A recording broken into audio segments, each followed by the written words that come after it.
Today's video is going to be a recap of my league bowling from Monday, January 26th. This is my doubles ladies scratch league, and I started the night with my new transformer.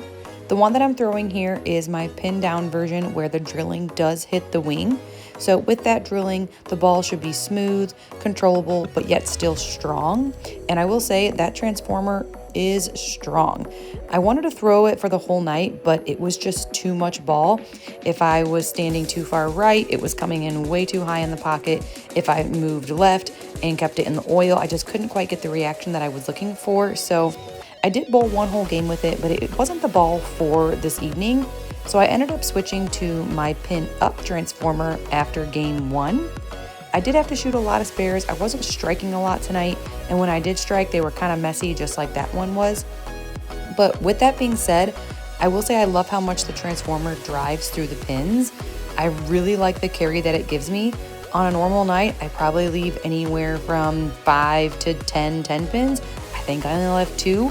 So I did like the carry that I was seeing with these balls, but I want to do a better comparison of the pin down version to the pin up version on a shot in which I would actually throw the pin down version. So I don't think I'll be throwing the pin down version here at this side of Redmond's again, but maybe on the other side where there's a little bit more oil, I'd like to see how it works on that.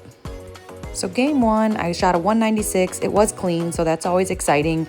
And like I said earlier, I did switch out of my pin down transformer and got into the pin up transformer.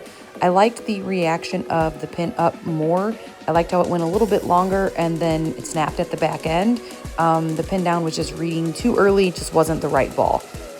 As always, it is important that you make your spares on nights like this where you're not throwing a lot of strikes. The spares are what is going to make or break a game. I did have 2 opens throughout the evening. I had one in the 10th frame of the second game, which was frustrating. It was a split, but is what it is. And then I did also miss the 2-5 later on in game 3. Those makeable spares really matter, and it really is one of those things that you got to make sure that you're making your spares when you leave them so that you can have good games. For example, I was clean in game 2 up until the 10th frame, and I leave this big old split here, and that resulted in me only shooting a 212 that game. I did feel like tonight I was a little bit inaccurate with hitting my mark, and that's why I'm seeing the reaction that I'm seeing. If I missed outside, the ball drove too much. If I missed inside, the ball wouldn't drive at all. So it really does matter to have accuracy. I kept moving my feet and my eyes, but the problem was I wasn't hitting what I was looking at. And then also, I try to look down at my feet when I am bowling to make sure I'm ending where I'm supposed to be ending. And there was a few times where I noticed I was wandering a few boards to the right, which I usually do wander a couple boards, but when I'm wandering too much, then it doesn't matter if you hit your mark because you wandered right and the ball's gonna hook too much.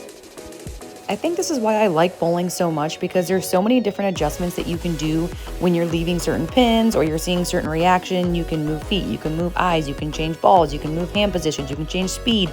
And I think that's what's so awesome, is that there's just so many different things that you can do. And that is what I really enjoy, is trying to figure out what's the right move for the right time.